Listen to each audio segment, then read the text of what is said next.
امام ابن قتیبہ نے اپنی مشہور کتاب عیون الاخبار میں ایک واقعہ بیان کیا۔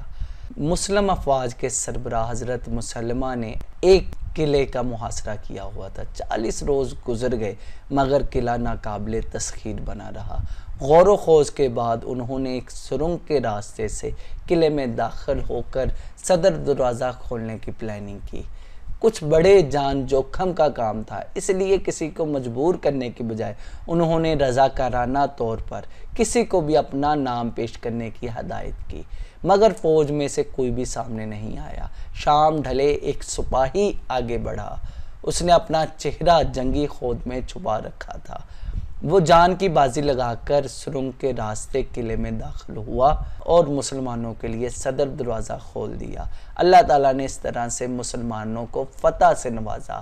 فتح کے بعد حضرت مسلمہ نے عام منادی کروا دی کہ سرنگ میں داخل ہونے والا سپاہی سامنے آئے تاکہ اعلانیہ اس کے ساتھ اعزاز و اکرام کا معاملہ کیا جا سکے، مگر کوئی بھی نہیں آیا۔ 3 دن تک مسلسل اعلان کیا جاتا رہا مگر نتیجہ وہی رہا۔ تھک کر انہوں نے اعلان کروایا کہ میں اپنے خادم خاص کو اجازت دے دی ہے کہ سرنگ میں داخل ہونے والا مجاہد جس وقت بھی چاہے مجھ سے ملنے آ جائے، براہ راست میرے پاس آ سکتا ہے، اسے روکا نہیں جائے گا، اور میں قسم دے کر اس سے درخواست کرتا ہوں کہ وہ مجھ سے ایک بار ضرور ملے۔ اس اعلان کے بعد رات کے آخری پہر ایک شخص آیا اور خادم سے حضرت مسلمہ سے ملنے کی درخواست کی۔ خدام نے پوچھا کیا تم ہی سرنگ والے سپاہی ہو؟ اس نے کہا میں وہ نہیں ہوں، لیکن میں تمہیں اس کے بارے میں بتا سکتا ہوں۔ خادموں نے جا کر یہ حضرت مسلمہ کو بتایا تو وہ فی الفور ملنے کے لیے رضامند ہو گئے۔ ملاقات ہوئی تو اس شخص نے کہا سرنگ والے سپاہی نے آپ سے ملنے کی 3 شرطیں رکھی ہیں۔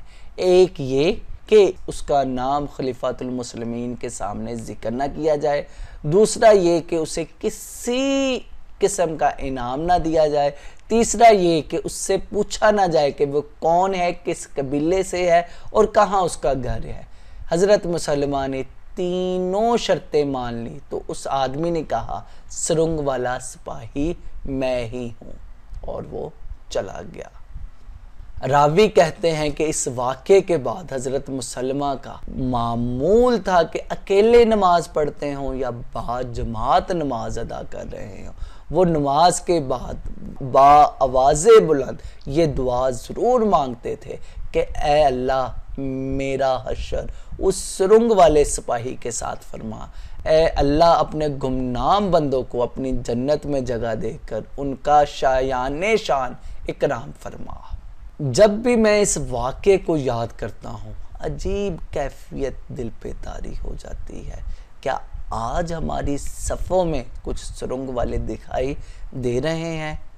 کیا ہماری تحریکوں اور جماعتوں میں کچھ سرنگ والے موجود ہیں؟ ہمارے اداروں میں کچھ سرنگ والے موجود ہیں؟ دوسروں کو چھوڑیے، کیا ہم خود سرنگ والے ہیں یا اس جیسا بننے کا عزم رکھتے ہیں؟